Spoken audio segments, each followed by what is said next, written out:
കളങ്കാവൽ ഒരു സർപ്രൈസ് എന്നാൽ ഒരു എക്സ്ട്രാ ഓർഡിനറി വിജയം നേടിയ മലയാള സിനിമ. കാരണം ആരും ഇത്രയും ഈ സിനിമ വിജയം നേടുമെന്നും ഒരുപക്ഷെ മമ്മൂട്ടി കമ്പനി പോലും പ്രതീക്ഷിച്ചില്ലെന്നാണ് എനിക്ക് തോന്നിയിട്ടുള്ളത്. എന്തായാലും കളങ്കാവൽ ഇപ്പം ചർച്ച ചെയ്ത് കളങ്കാവൽ ഇറങ്ങിയപ്പം അതിൻ്റെ തമിഴും തെലുങ്കും ഹിന്ദി റിവ്യൂസ് എല്ലാം അതിഗംഭീര റിവ്യൂസ് ആയിരുന്നു. അവർക്കൊക്കെ ഈ നടൻ ഇങ്ങനൊരു നായക നടൻ, അവരെല്ലാം പറഞ്ഞ ഒരു പ്രധാന പോയിന്റ്, ഈ നായക നടൻ ഇത്രയും വില്ലനിസോ ഇത്രയും പ്രത്യേകതരം കഥാപാത്രങ്ങൾ ചെയ്യുന്നത് അവരെ വിസ്മയിപ്പിക്കുന്നു. പ്രമേയമാണെങ്കിലും പുഴുവാണെങ്കിലും ഇങ്ങനെയുള്ള സിനിമകൾ, നൻപോൽ നേരത്ത് മയക്കമാണെങ്കിലും റോഷാക്കാണെങ്കിലും എല്ലാം അസാധാരണമായ ഇങ്ങനെയുള്ള കഥാപാത്രങ്ങൾ, പ്രത്യേകിച്ച് നെഗറ്റീവ് ഷെയ്ഡുള്ള കഥാപാത്രങ്ങൾ, ആരും ചെയ്യാത്ത കഥാപാത്രങ്ങൾ പറയുന്നു. ഇപ്പം ലേറ്റസ്റ്റ് ആയിട്ട് എന്തായാലും എല്ലാ സിനിമാ ലോകത്തിലെയും പ്രഗത്ഭരെല്ലാം ഈ മമ്മൂട്ടിയുടെ സിനിമകൾ നന്നായിട്ട് വിലയിരുത്തുകയും അവർ വളരെ കാര്യമായിട്ട് പല ചർച്ചകളിലും പറയുന്നത് നമ്മൾ കേട്ടിട്ടുണ്ട്.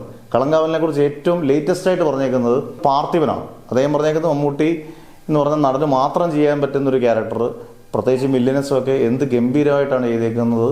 ഇങ്ങനൊരു സിനിമ നിർമ്മിച്ച മമ്മൂട്ടി കമ്പനിക്കും അതിൻ്റെ ടെക്നിക്കൽ ക്രൂവിനും അത് സംവിധാനം ചെയ്ത ജിതിനുമൊക്കെ അഭിനന്ദനം അറിയിച്ചുകൊണ്ടാണ് പാർത്ഥിവൻ പറഞ്ഞത്. പാർത്ഥിവൻ എന്നാൽ ഒന്നാന്തരം ആർട്ടിസ്റ്റാണ്, ഒന്നാന്തരം നടനാണ്. എന്തായാലും ഇതാണ് മമ്മൂട്ടിയുടെ ഏറ്റവും വലിയ പ്രത്യേകത.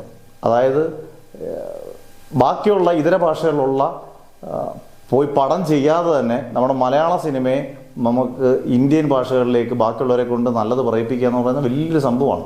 ഒരുപക്ഷെ കൊമേഴ്ഷ്യലായിട്ടുള്ള പല സിനിമകളും ചിലപ്പോൾ ഇത്രയും ചർച്ച ചെയ്യത്തില്ലായിരിക്കും. മമ്മൂട്ടിയുടെ ചിത്രങ്ങളെല്ലാം ഭയങ്കരമായിട്ട് ചർച്ച ചെയ്യുന്നുള്ളത് മമ്മൂട്ടിയുടെ ഒരു വലിയ വിജയം തന്നെയാണ്.